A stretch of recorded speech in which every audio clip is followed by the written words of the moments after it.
All right. Well, let's get going here. I think people Great. start coming in, but so welcome everybody again to what is Smart CRM and why does it matter to your business?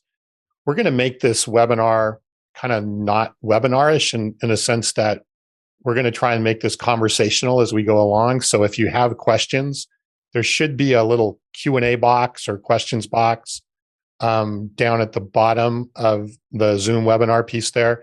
You can drop your question in there. We'll try and just hopefully do them as we move along.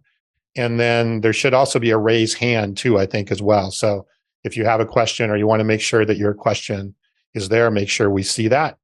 I think that's all the logistics of using the system here. So yeah, it's pretty straightforward. And to your point too, I think there might be some people here that get our Around the Horn newsletter every week that we send out on Fridays, and then we do our LinkedIn and Facebook and YouTube live session for that, plus the podcast that's on in the afternoon. So I think today we'll kind of run with a similar format.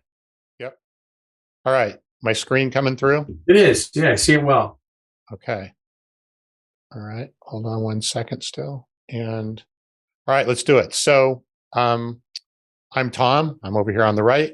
That's Kevin here on the left. We're the co-founders of LeadSmart Technologies. And I know a lot of you already. Kevin, I know, your background, right? Why don't you just take a second and explain your background, and I'll explain mine a little bit really quick, and then we'll just get into it. Yeah. So I've spent the last, I hate to say the number, but 30 plus years in the wholesale distribution world. So started my career working for a large national distributor in the industrial world, then started a manufacturer's rep agency, ran that for 10 years, sold that, and invested in a manufacturing company, all in the industrial world. And then did a number of years after I left the day-to-day of the manufacturing world, did a number of years consulting with large national and international brands throughout multiple marketplaces, the electrical market, electronics, and obviously still in the industrial world. And throughout my whole career, kind of struggled with technology and making it work correctly for people in the wholesale distribution channel. So we've been friends since kindergarten, which is a long, long time ago. And we came together, and I'll let you talk about your background that led us to starting our company. Yeah, so my background, kind of the opposite. I've been in tech and technology and building technology businesses my whole career. But when Kevin and I were chatting and we had a client that was kind of struggling with this same problem, we realized there was a real need in this wholesale distribution space for a better way, if you will. And we're going to talk a bit about that today and how we got there and some of the things that we've learned along the way. So let's get into it and kind of go through the agenda for today. Perfect. So we're going to start with just a quick history of CRM.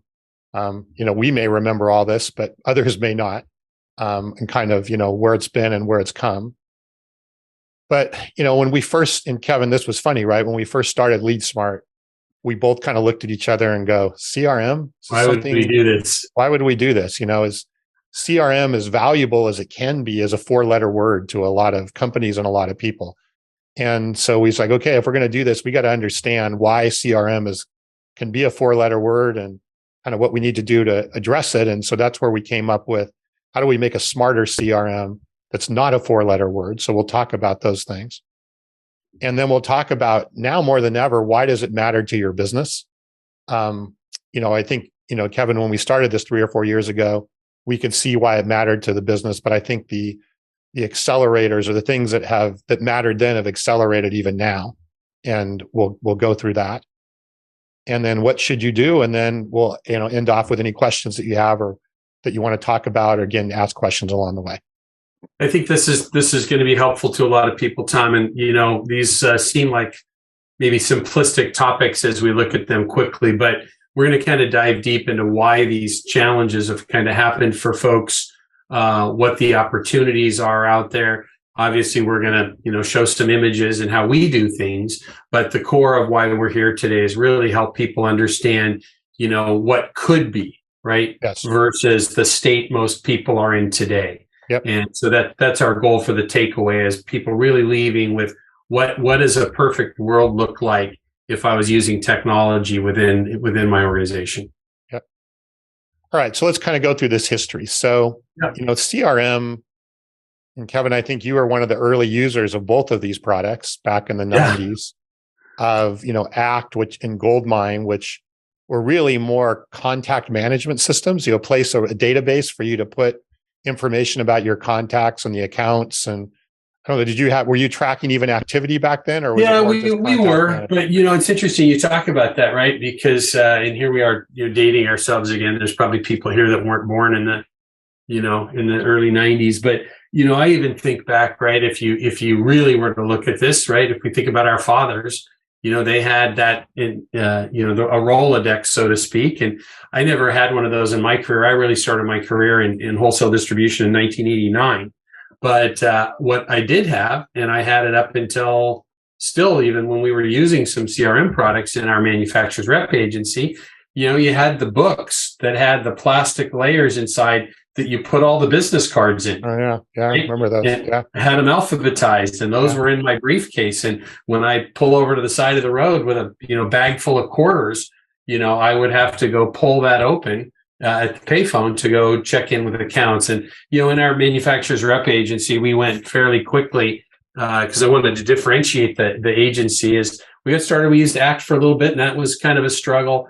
Goldmine came out, offered a lot better solutions, but I ended up, I remember we weren't a huge agency, but, we spent thousands and thousands, probably tens of thousands when all was said and done with a database engineer that I knew that came in and tweaked it. But yes, to your point, we were managing activities. We were managing what product lines we sold to which customer. And that was back probably mid 90s when we really had a lot of that going on.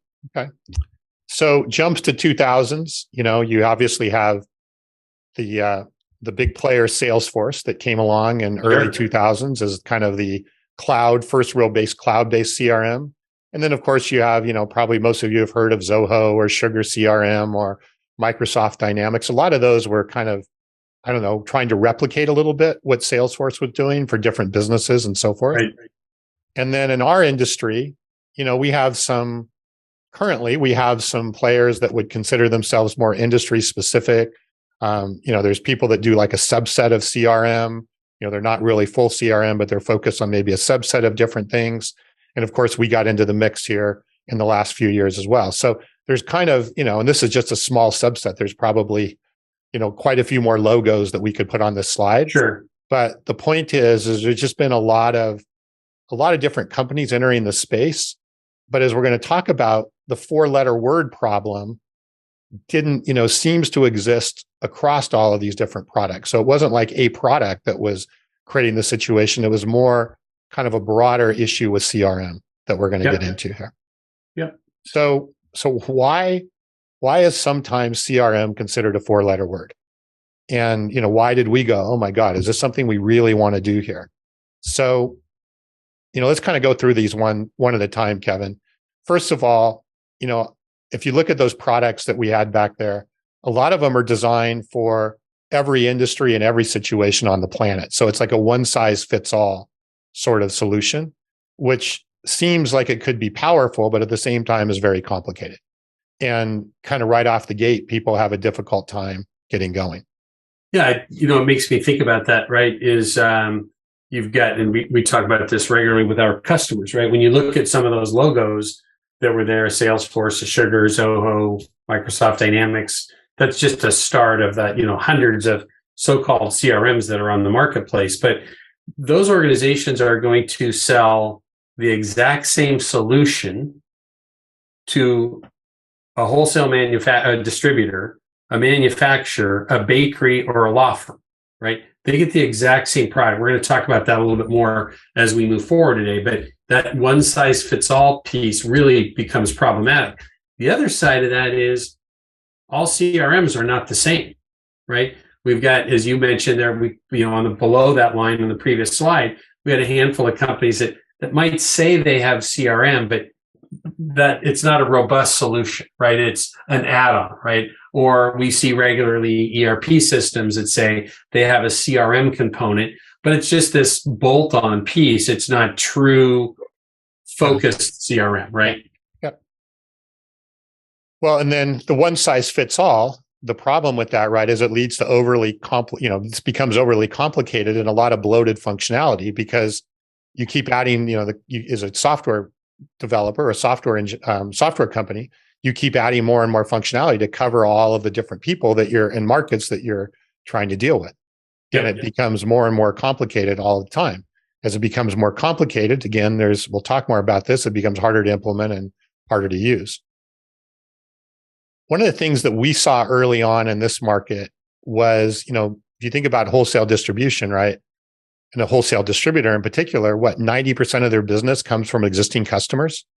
So the ability to integrate with external data, whether it's ERP or even if you're doing marketing or marketing automation or e-commerce or whatever the case may be, it was difficult to do and clumsy maybe for other. And so it really didn't, we found that there were quote unquote integrations, but they really weren't very good integrations, and they really didn't do what was really needed. So this is an area in this market that we found right away that, was something we needed to hit head on. And we'll talk more about that in a few minutes. Yeah, I was just going to add to that, right? We call it, as we talk a lot of times, there's siloed data within organizations, right? And you want to get access, and we'll talk about that at length later, to all of the availability of all the available data within your organization to make smart decisions from. Yep.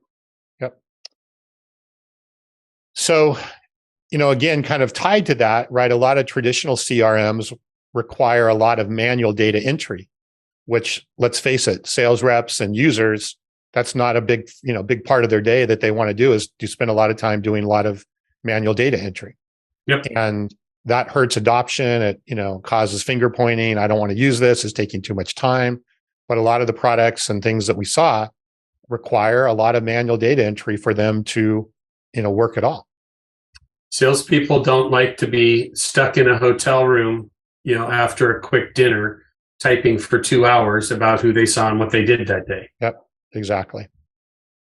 What I think related to that too, right, is that when there's too much emphasis on tracking activity, then there becomes this, wait a minute, is this really something that's valuable to me? Or is this some big brother thing that's tracking my doing work and doing my job? So the two of those things together certainly don't build support and adoption with the end users or with the users of the system. Yeah, historically, people have clearly felt like, look, this is my boss's way of finding out how many calls did I make today, or am I making enough end user visits, or whatever it might be. Right there, it's a big brother to the term that's used here, and it's not really historically been shown. It's touted as a tool for the salesperson, but how it's used in most organizations, it becomes the big brother solution, because we're going to talk a little bit later about, how you can provide data from these other systems and so forth to really, enable salespeople, but that's not what most people do. No.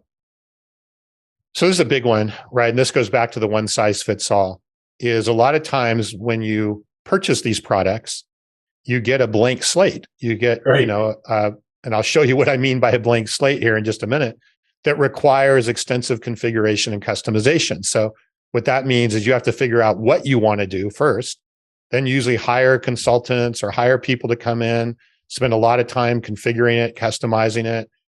Things always take longer than you think, over budget, over time, a lot of failed implementations because it's more than they thought because of this blank slate starting point.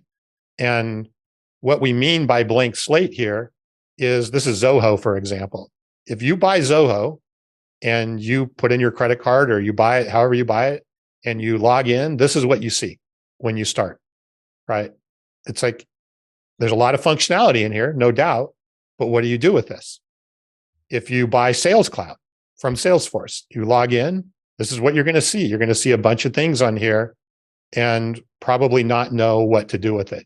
So this blank slate concept, can really be intimidating and overwhelming. And a lot of times, Kevin, we see this a lot. People see a demo, right, from a company, and the demo, of course, is slick and has everything in there. And then they buy the product and it doesn't quite look like the demo, Well, yeah, it's interesting that you say that, because it's even, I've had, even I think some people on today's call I've had this discussion with, is the concept behind that is, I always tell people, if you're looking at technology, and this isn't just CRM, right? This is technology in general, is don't ask the salesperson anything other than what does the software do? Don't go down the path of what can it do, because most organizations don't have the resources internally to make that software hum like that they had looked for or saw it happen in a demo, right? So we ran across this just recently within our company. I won't name them again, but company that was on our slide earlier, and the earlier slide that was there, and it was they had bought a product, they had spent tens of thousands of dollars in their organization, and it was that blank screen you showed earlier, but they thought they were buying what was in the demo, right? But they ended up with the blank slate. And when I was chatting with them, they were mentioning a third party that they had been introduced to. They didn't even know why they'd been introduced to the third party. Now, This was unfortunate that they were that uninformed, but they're going to be out hundreds of thousands of dollars on something that should have cost them tens of thousands of dollars. Yep. They didn't ask the question, right? What does it do versus what can it do? Well, and you just hit the next one, right? Which is long and expensive implementations. Right. Yep. So, and that a lot of times comes from that blank slate. And, we've touched on this before, but all of this then can lead to lack of adoption, frustrated users, again, and then you combine that with a lot of the information that you are able to get out of the system is generally based around what's been entered in and what's been done in the past, rather than helping you see what you could do to move forward with the future insights. So, you take all these things that we have on the slide here, it starts to become clear why CRM, and not, there's other certainly enterprise technologies that suffer from these same symptoms. But in the CRM world, this has, created a lot of maybe unnecessary four-letter words coming out, because it just hasn't been, looked at from the standpoint of how do we address these. And that's what we're going to get into when we talk about Smart CRM. Yeah. And what people have found themselves with, right? Either because they've heard about these things, they've ignored or avoided taking the leap. Yep. Right? They've heard horror stories. Yep. They've heard the horror stories that say, hey, our business is doing okay without it. I'm going to hold off on that. Right. We're going to talk about the risks with that later today. But the other side of it is, or they just keep renewing, and we see this regularly, right? They have a system in place. They did a few things to try and make it work for their organization. It's doing okay, but it's not driving revenues. It's not enhancing the customer experience that they have, because their salespeople have more knowledge and more data and can serve that customer better. And yet they end up with poor adoption, but they keep renewing because nobody has the guts to say, no, we're going to go fix this, or we're going to can this. So they just keep renewing. And that, unfortunately, that's part of the game plan for a lot of these organizations is, once I'm in there, you're never going to change because you don't want to go through the headache of it. Yeah. No, you get apathetic about it, right? Yeah, exactly. Yeah, and it's like, okay, well, it may not, it's far from perfect, but I don't want to go through this again. So anyway, let's move on to what is Smart CRM. Smart CRM. Yeah. Yep. And when we talk about Smart CRM, we're going to go through that. But when we started LeadSmart, and I'll take it, for myself from the technology side, when I was looking at how we needed to design and put together LeadSmart, I really looked at all of those things that we just went through and said, how do we design something from the beginning that, obviously we're not going to be perfect immediately, but how do we continually design and optimize to turn CRM from a four-letter word to something that companies are excited that they've done. They're getting that return on investment, and they're saying, hey, this is, one of the greatest things that we've done. And fortunately, we have customers that will say that, so that was where a lot of this came from. Yep. So let's talk about some of the things that are important for a smart CRM. And Kevin, why don't you start with this one, which is more of the industry side of it? Yeah, and our focus is on this ecosystem. We'll talk about it in just a moment. But, when we go back to that, I call it blank canvas even sometime, you reference in the slides, you reference blank slate. technology is, if you're a large organization that has maybe a 10, 15, 20 person staff that maybe understands how to program and, really get the most out of off-the-shelf software, you might do fairly well with off-the-shelf software. You're still kind of having to hope, does that person or that even consultant that you hired, do they really truly understand your business and how your business works? That's where the struggle lies. So the focus that we want to talk about today, of Smart CRM is a CRM, first off, that is purpose-built and driven for a specific industry. Now, we look at this within our organization. We have 3 solutions. We have solutions for manufacturers, solutions for wholesale distributors, and or manufacturers, rep, and sales agents, because they all work within the same ecosystem. Within our organization, we have manufacturers, sales agents, and manufacturers who are both on our platform. They communicate directly amongst themselves. Well, if they were with one off-the-shelf software, that would be nearly impossible for them. So the first thing people want to be thinking about is looking for a solution that is for my business. Does the company that I'm partnered with understand how I go to market? Who are my customers? What are the needs of my salespeople? And if you're a wholesale distributor, the needs of your salespeople are very different than a CRM user at a law firm or at a bakery. Yep. And you get a big head start, right? You're going to get a big head start, which is, key to all of this. So let's go to number 2. And number 2, we talked about data earlier, is the ability to aggregate data from multiple sources. So, one of the things we learned early on is that, again, and I'll just take wholesale distribution or wholesale distributors, 90% of their sales come from existing customers. So it's all about, how do I, increase wallet share? How do I make sure my customers aren't churning? How do I build more opportunity and more expansion with my customers? All of that kind of stuff, in addition to getting new ones. But existing customers are a big deal. So there's a lot of data in the organization about existing customers, which we call first-party internal data. And what we looked at is that it's important that we take that data and not just try and, okay, now we're going to integrate the ERP, and now we're going to integrate the marketing system, and now we're going to integrate e-commerce, all this siloed as we talked about. And then we end up with siloed integrations. What we learned early on is that we need to pull.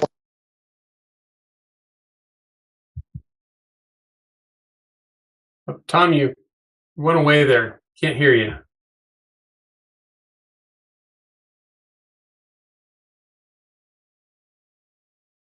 Can you hear me now? Well, we got you now. There you go. Okay. Weird. Just lost you. Okay.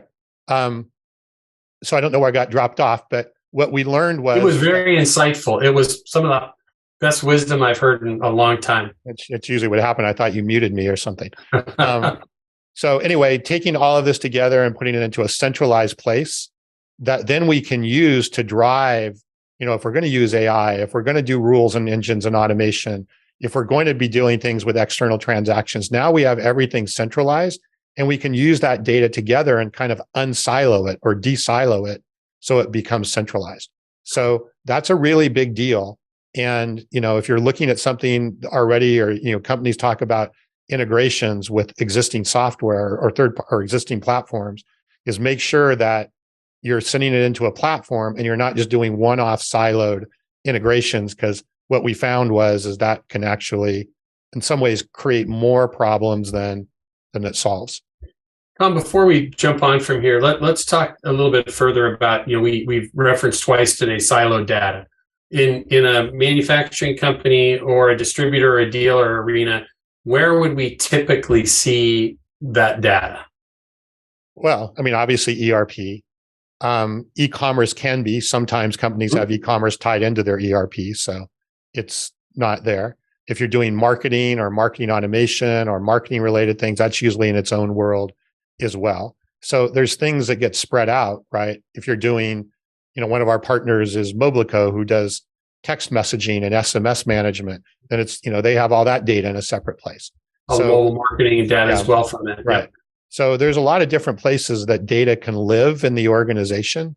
One of the things we want to do is look at where are those silos, and then what do we want to incorporate? Because literally the 1 + 1 + 1 can equal 5 or 6 if you put it together the right way. Yeah, and I think you're exactly right with this. It's that cumulative effect that you get by bringing that data in. Yeah. One of the worst things that somebody could do at that stage would be to leave their organization with marketing automation data, ERP data, e-commerce data, and then the plethora of spreadsheets that people have. Yes. Right, all in these different places. Yes. And then people scratching their head and going, man, I know there's some data I should be looking at, and then we get busy and we never go do that. But when we can trade show data, right? Data from trade shows that end up in a spreadsheet. Absolutely. Any of those things all kind of fall into this category of siloed data. So, yep, exactly right. All right, we'll continue on.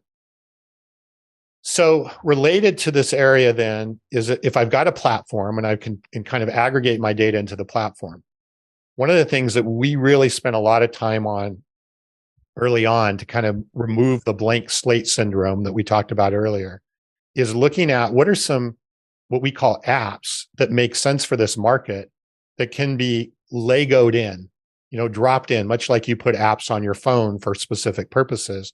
How can we create apps that are pre-built, that already have been proven, utilized, tested, have best practices built into them, but also can be layered in over time in kind of a crawl, walk, run approach. So what we learned is that for sure is that this app structure, by taking the blank slate syndrome that we talked about and just having a whole bunch of one size fits all functionality, building these apps that we can use really, really accelerates the implementation. It accelerates adoption, and it really, really makes it so that you're leveraging that industry specific solution and not having to figure it all out. And as a result, our implementation times are literally a fraction in cost of what would be done in a traditional piece there. So Tom, before we go too much further in this, you just got a question come through about software versus platform. Can you kind of address that as a technology guy? Well, a platform is kind of the picture we had on the previous slide. How can I pull things from different places? Can I add different functionality, different capabilities over time? Much like I always say, the power strip, like you have in your office, I can plug a lot of different things into that and use it in a lot of different ways versus just a single focused point solution that has a very specific objective, but isn't tied into the broader platform. So the platform allows you to really integrate and build within an organization versus you use the term sometimes point software, or they're designed for a specific purpose. This is what they do. And we see that with the vast majority of CRM companies, right? It's a singular piece of software that does one thing versus has a broad scope application across an organization. Yep. And I want to show real quick before we leave here, if I can. Sure. Does that show up on my screen okay? Yeah, we're seeing the portal there. Yeah, no, you're good there. I'm sorry, you're right. Okay.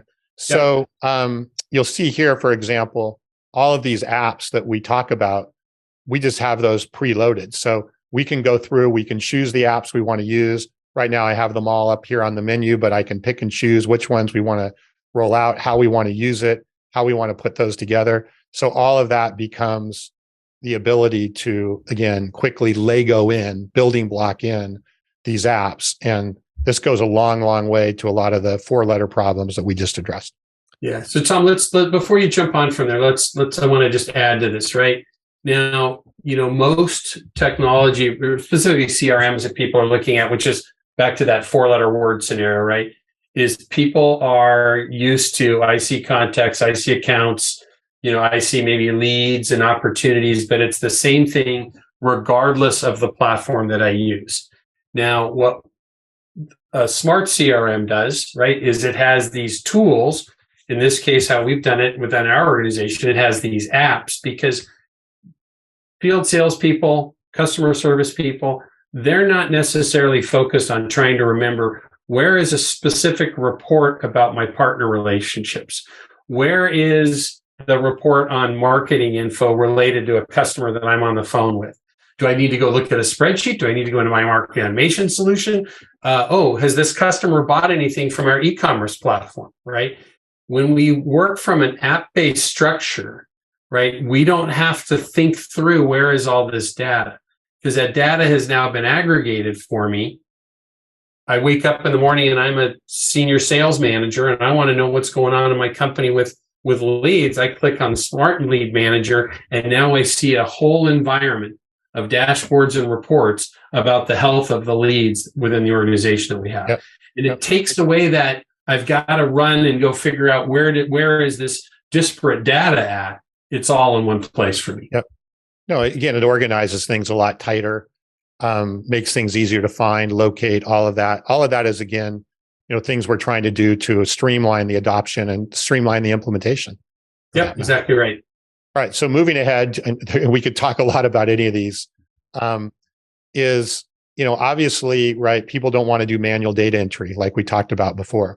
So, one of the things we've done a lot is to make sure that, for example, if you're on a sales call or salesperson's on a sales call and they have our mobile app, which we have, you can quickly do voice to text, click a button, record your meeting, record your notes, have it all there, make it super easy to get information into the system.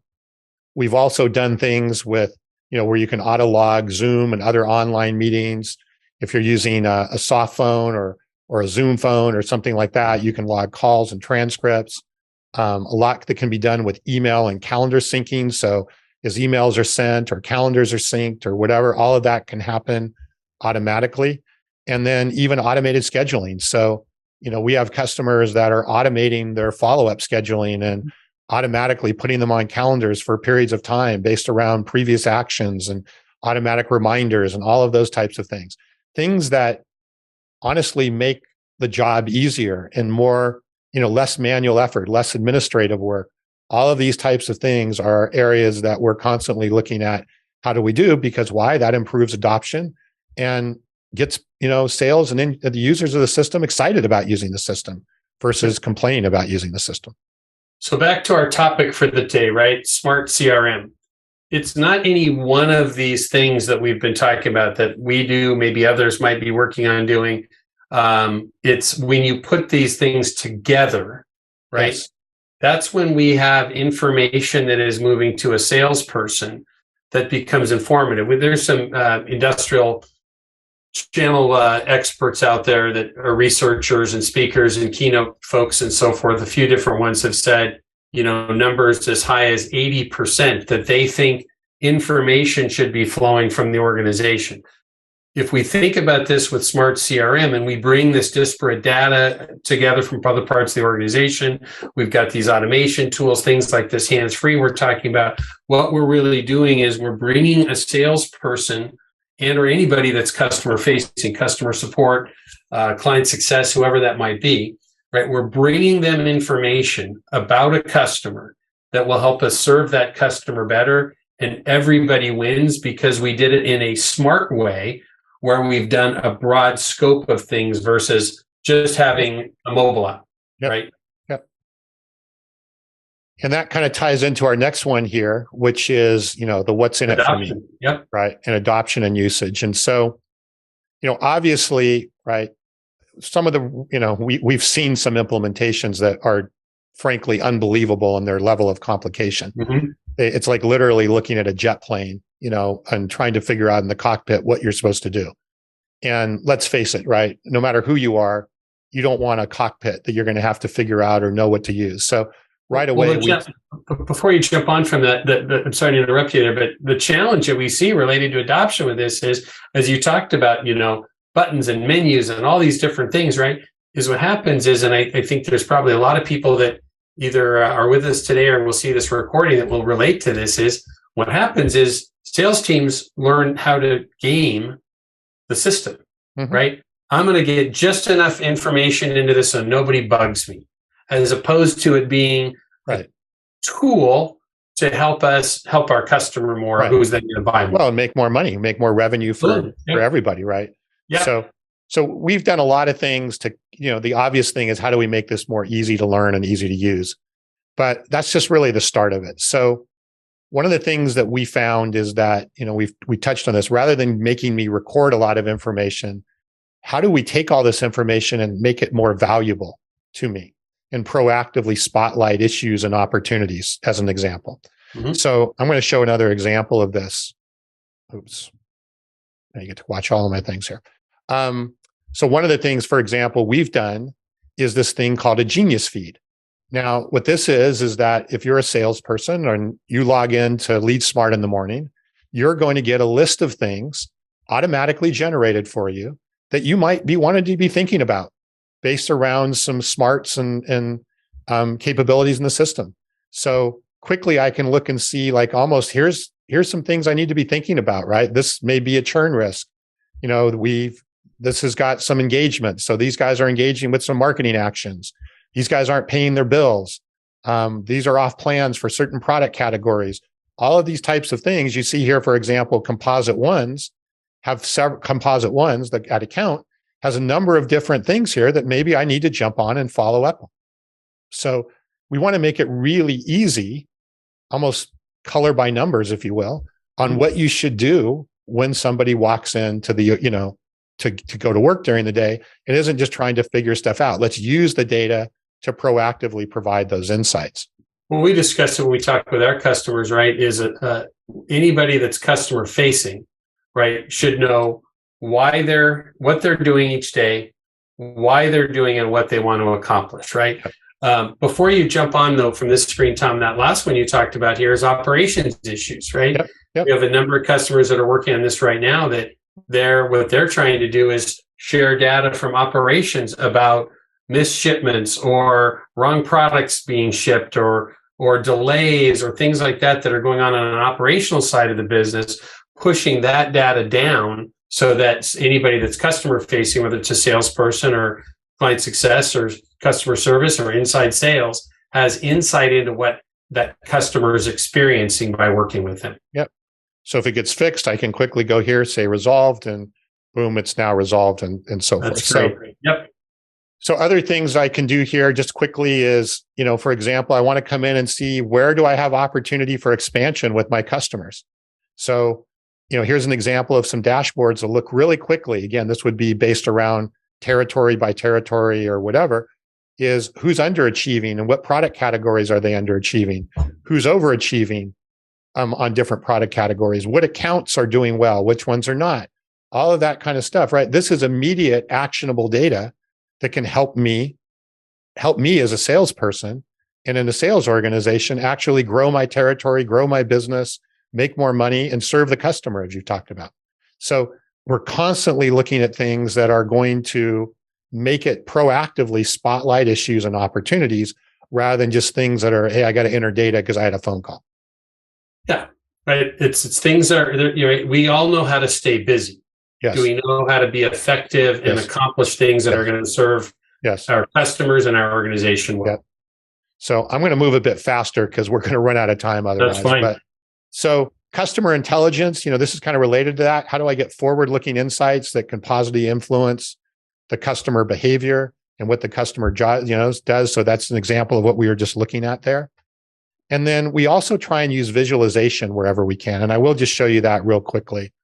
For example, one of the things that we've got a lot of feedback on is, hey, how do you make it geographically visible for me? I'm going to go on a trip or I'm going to go visit an area and I want to be able to quickly know who I should be visiting and why and do some searching and look for accounts. And, if somebody cancels, where do I go to and all of that kind of stuff, and be able to drill in quickly and see what's going on with that account through a geographical perspective. So we've done that through something called a GeoPlanner. If you look back over here, one of the things that we constantly use are icons, like you'll see over here on the left, to quickly show, for example, who is, the green here means they're not a churn risk, but if they were a churn risk or they're not buying, quickly be able to see this. Who have we not contacted? Who's engaging with our marketing? This flame and snowflake can help us understand who's engaging with our marketing and who isn't, and all of that. So again, using visual cues, visual icons, visual things that make it really easy for somebody to make a decision and know where they should be thinking about where they're going. And then lastly, obviously most of you have probably heard a ton about generative AI and ChatGPT, but how that all applies here. We have a number of things and don't have time to get into it today, but where we can use generative AI for analyzing prospects, generating emails, generating follow-up messages, all of that kind of stuff. Again, making the job easier so that the salesperson and the users of this are like, I can't wait to get in here and get to work versus, oh my God, I don't want to, touch the CRM. It's got to be about the user, right? The user needs to have the tools that are being given that are going to make their life better versus it just being another task of something they need to do. So this, I would say, Kevin, this is probably where we spend the majority of our time, not only in our development, but even in our implementation. We're constantly looking at, we almost start from the what's in it for me viewpoint. Because if we don't, then everything kind of ends up playing catch up all the way down the line. Sure. And we've seen great results by doing that. So the last thing here with partner collaboration, this is another big thing, right? With Smart CRM is that, the world we're in and wholesale distribution is run through this ecosystem, and people want to share data with that ecosystem. They want to do that securely, not just saying a spreadsheet or saying an email or whatever and having it go into a black hole. So Smart CRM, we said we've got to be able to securely share data with ecosystem partners. We got to be able to securely assign leads and count and accounts to partners. We have to make it easy for the partners to share data and activity between us. So if a partner is working on a lead on our behalf or with us, how do we share that data and that activity really easily? And then maybe more importantly, or as importantly, and I know, Kevin, you've run into this a lot in your career, is how do you objectively track partner activity and performance? I think a lot of partner activity has been very subjective, right? Oh, it's going great, but you don't really have any data to back it up. Right. Well, when you're tracking your relationship history and success on spreadsheets, right? That's guesses. The other part of it is we know that, I think the statistics are over 80% of spreadsheets have errors.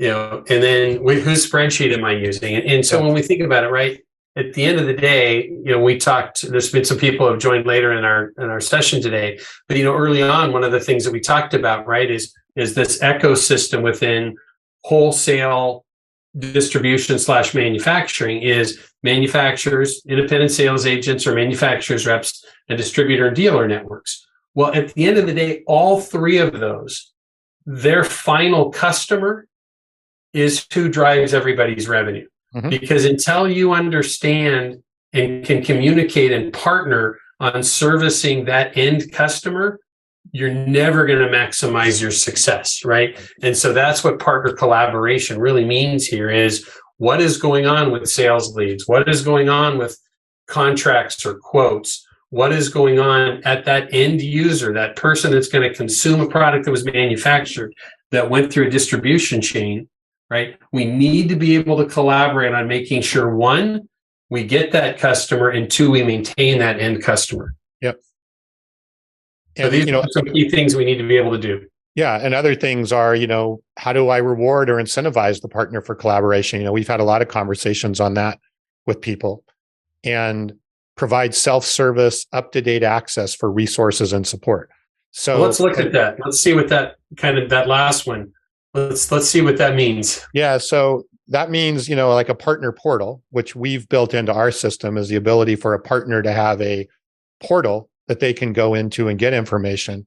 I'll jump over here real quick.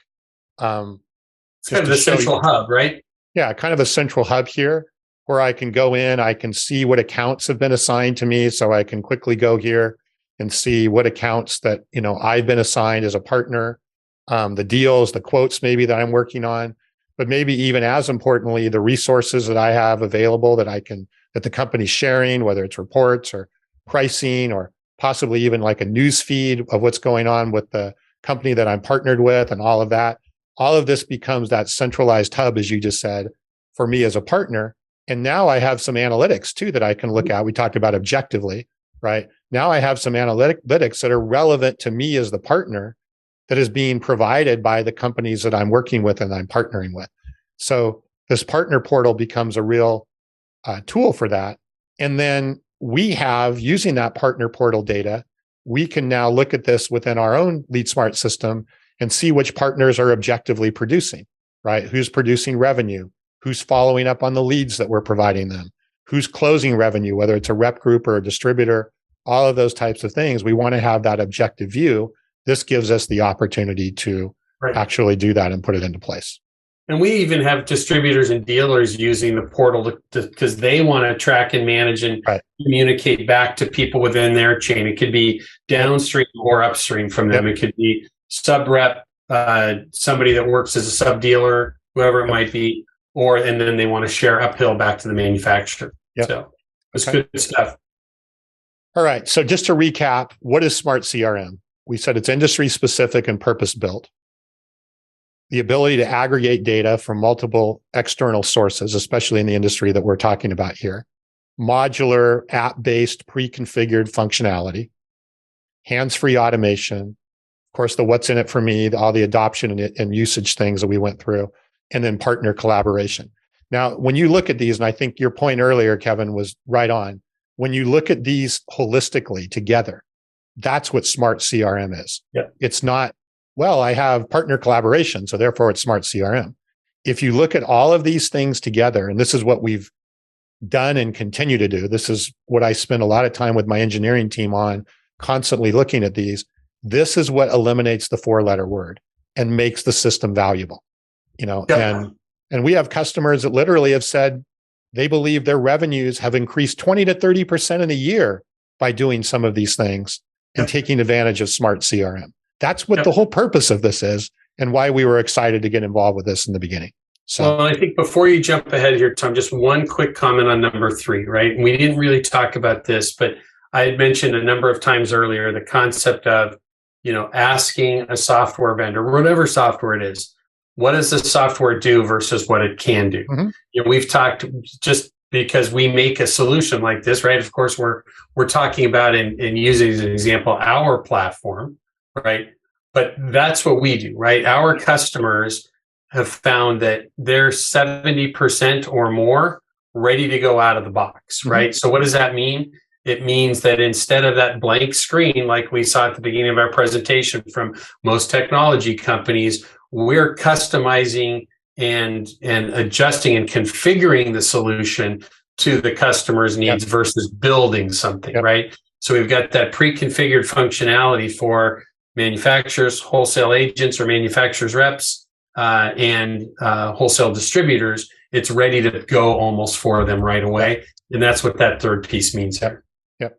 All right. So I'm going to zip through this part because we're behind and there's some questions. I want to make sure we get to them before we run to the top of the hour.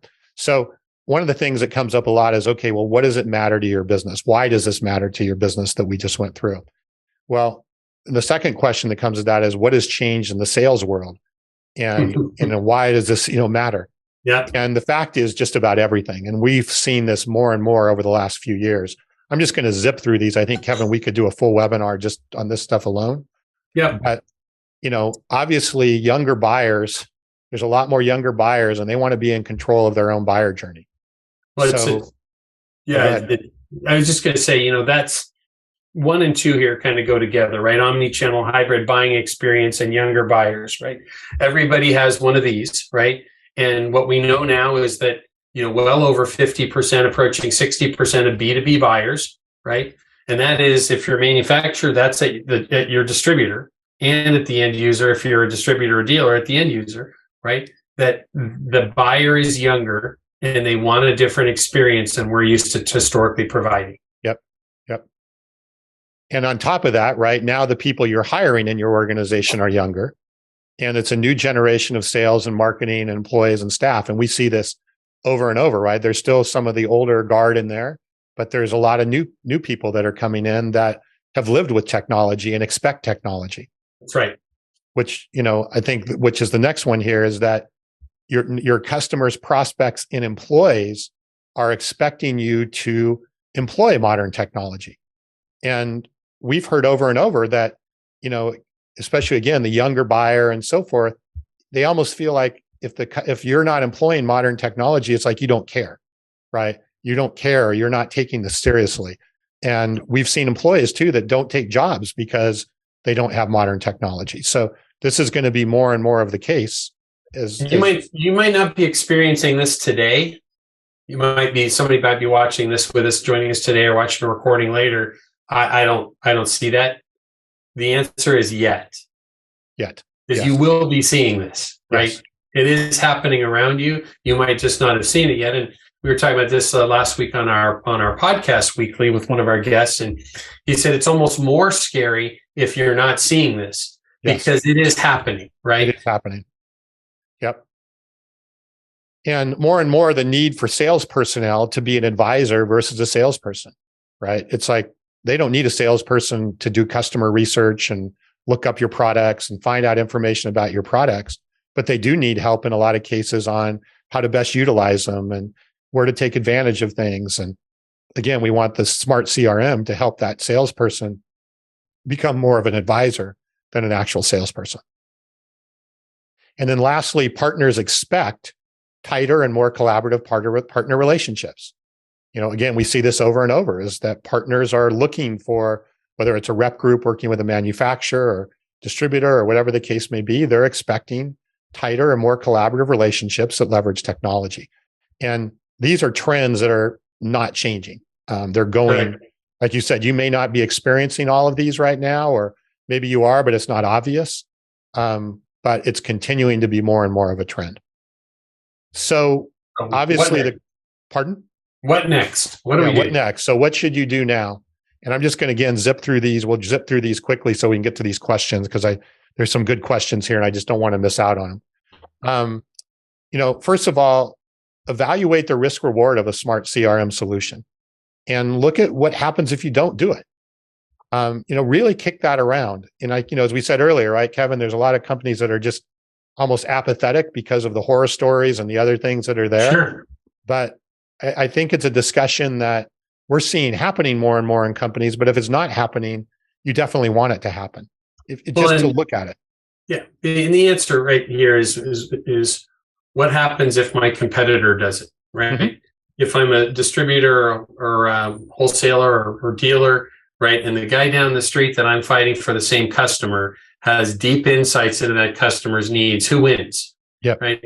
If I'm a manufacturer's rep and I'm able to communicate better with my distributor network or dealer network and back to the factory that somebody else can't do, who wins? Yep. If I'm a manufacturer that can do a better job of partnering on leads and deals that are going on out there with my distribution network versus the other guy that makes an abrasive or whatever the product might be, who wins? Yep. Where do I want to be in this process? Yep.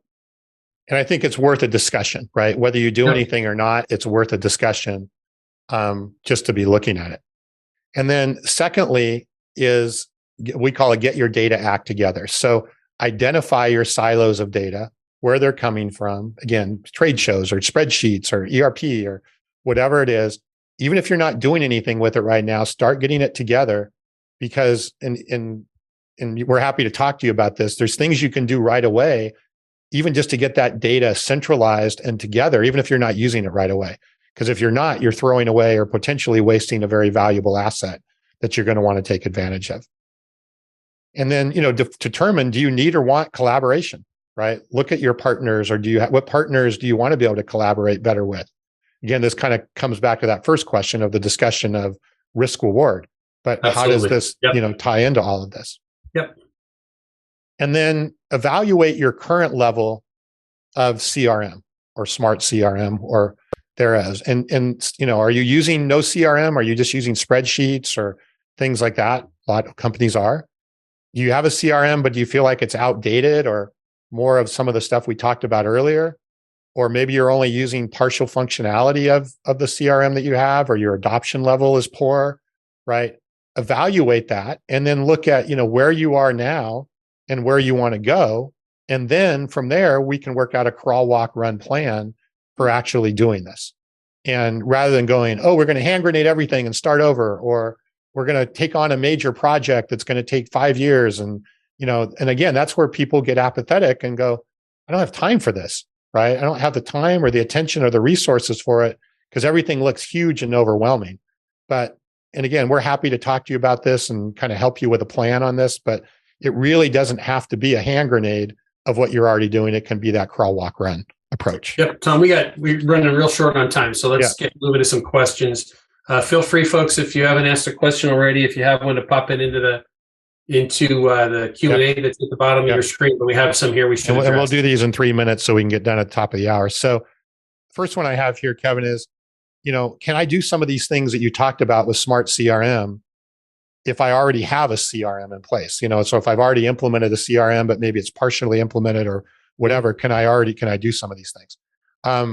Obviously, we need to know more about your specific situation, but in general, if you're using, say, Salesforce or Salesforce Sales Cloud or whatever, almost everything we talked about here, we can show you how to do quickly and relatively easily to kind of take that, what you have, to another level.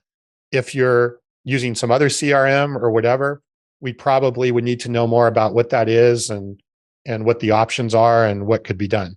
I think that depends upon the situation. But certainly go and investigate that solution that you either have or are not maybe optimized yet with yet.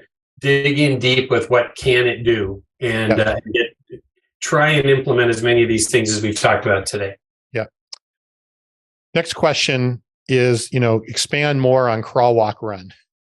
So, Kevin, do you want to talk a little bit about that? Yeah, I think I will. And we see this in a few different ways, right? Is you talked about the app structure, right? You don't need to do everything at once, right? You need to get started with, and sometimes you don't need to do all parts of your organization to get started with. Sometimes it's, we're going to start with this division or a group of a company to get them up and running and successful. And we're going to work on focusing on, sales expansion and our partner relationships. Maybe we're going to key in on some things so that we're not trying to, get a sip of water out of a fire hose. And that's kind of the core of that, right? So looking at adoption rates growing because we didn't just, dump a wheelbarrow on top of everybody full of stuff that they're expected to know day one. Yep.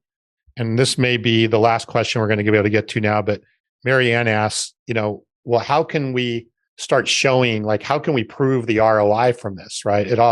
How do we actually tangibly show that if we invest in something like this, how do we get a return on investment? There's a lot of things you can measure. Some of them are, I guess, call them tactical ROI.